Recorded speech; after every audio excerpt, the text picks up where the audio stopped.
2023년 2월 17일 금요일 달코라 뉴스입니다. 가계부채가 지난해 4분기 고물가와 고금리 속에 주택담보대출과 신용카드 잔액 급증의 영향으로 20년 만에 가장 큰 폭으로 증가했습니다.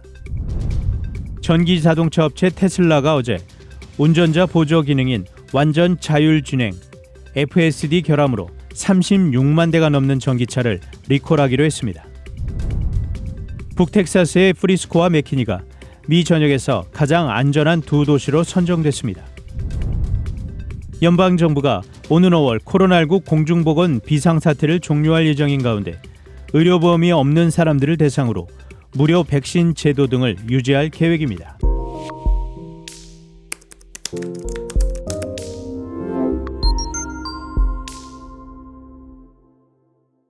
가계부채가 지난해 4분기 고물가와 고금리 속에 주택담보대출, 모기지와 신용카드 잔액 급증의 영향으로 20년 만에 가장 큰 폭으로 증가했습니다. 뉴욕 연방준비제도은행이 어제 내놓은 가계부채 보고서에 따르면 지난해 4분기의 가계부채는 16조 9천억 달러로 3,940억 달러, 약 2.4% 늘어났습니다. 이 같은 증가 금액은 20년 만에 최대입니다. 또 코로나19 팬데믹 초기와 비교하면 2조 7,500억 달러가 늘었습니다. 가계부채에서 가장 비중이 큰 주택담보대출이 가계부채 증가를 주도했습니다. 지난 분기 말 신규 주택담보대출은 4,980억 달러로 코로나19 발생 전인 2019년 수준으로 돌아갔습니다. 하지만 전체 주택담보대출 잔액은 11조 9,200억 달러로 약 2.2% 늘었습니다. 뉴욕 연준 이코노미스트는 아직 연체율이 코로나19 대유행 전보다는 낮은 수준이지만 문제는 최근 들어 급증세를 보인다는 점이라고 지적했습니다. 특히 코로나19로 인한 정부의 학자금, 융자금 상환 유예 조치가 끝나는 올해 하반기부터 젊은 층의 부채 증가폭이 더욱 커질 수 있다고 관측했습니다. 전기자동차 업체 테슬라가 어제 운전자 보조 기능인 완전 자율주행 Full Self Driving FSD 결함으로 36만 대가 넘는 전기차를 리콜하기로 했습니다. 연방도로교통안전국은 FSD 소프트웨어 결함으로 리콜 결정을 내렸다면서 FSD 기능이 장착된 테슬라 전기차가 불법적 또는 예측할 수 없는 방식으로 속도 제한을 초과하거나 교차로를 통과해 충돌의 위험을 키운다고 밝혔습니다.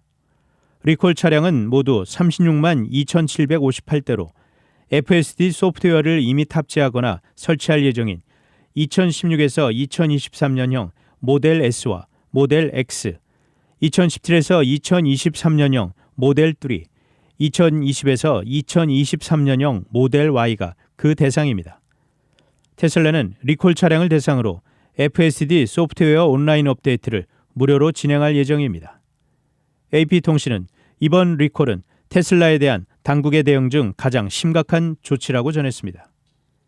FSD와 오토파일럿은 주행을 돕는 보조장치에 불과하지만 테슬라는 이 기능을 완전 자율주행이라는 표현을 동원해 허위 과장 광고를 했다는 비판을 받아왔습니다.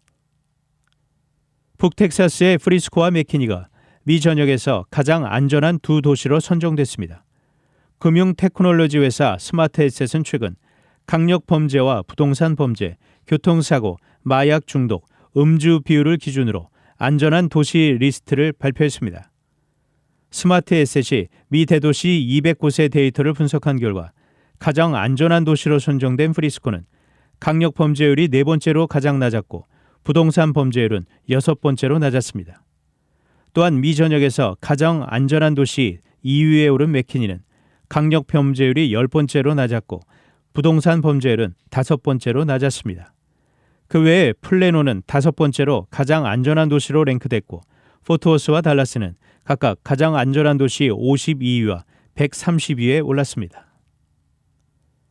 연방정부가 오는 5월 코로나19 공중보건 비상사태를 종료할 예정인 가운데 의료보험이 없는 사람들을 대상으로 무료 백신 제도 등을 유지할 계획입니다. 연방보건당국은 일단 5월 11일 비상사태가 종료돼도 올 여름까지는 백신과 치료 문제를 민간 시장에 넘기지 않는다는 방침입니다. 또 민간보험이나 메디케어, 메디케이드 등 연방정부의 의료보험에 가입하지 않은 3천만 명 성인에 대해서는 2024년까지 코로나 검사와 백신 치료를 무료로 제공하는 방안을 살펴보고 있습니다. 전염병 대응이 가장 필요한 계층이지만 경제적인 감당 능력이 가장 떨어지기 때문입니다. 또 연방정부는 이와 별개로 보험에 가입하지 않은 어린이에게 백신을 무료로 제공하는 현재 연방 프로그램은 계속한다는 입장입니다. 단신 뉴스입니다. 윤석열 대통령이 법안이 여야 합의 없이 특정 정당에 의해 일방적으로 의사 절차가 진행됐다면 제의 요구를 하는 게 원칙이라고 밝힌 것으로 전해졌습니다. 더불어민주당은 17일 국회에서 현역 의원, 지역위원장, 핵심 당원 등 자체 추산 3천여 명이 참여한 윤석열 정권 검사 독재 규탄 대회를 열었습니다. 튀르키예 남동부와 시리아 서북부를 강타한 지진으로 인한 사망자가 17일 4만 4천 명에 육박했습니다. 일본이 17일 우주 사업에 활용할 새로운 주력 대형 로켓인 H3의 첫 발사를 시도했으나 무의로 끝났습니다. 지금까지 2월 17일 금요일 달코라 뉴스 최은준이었습니다.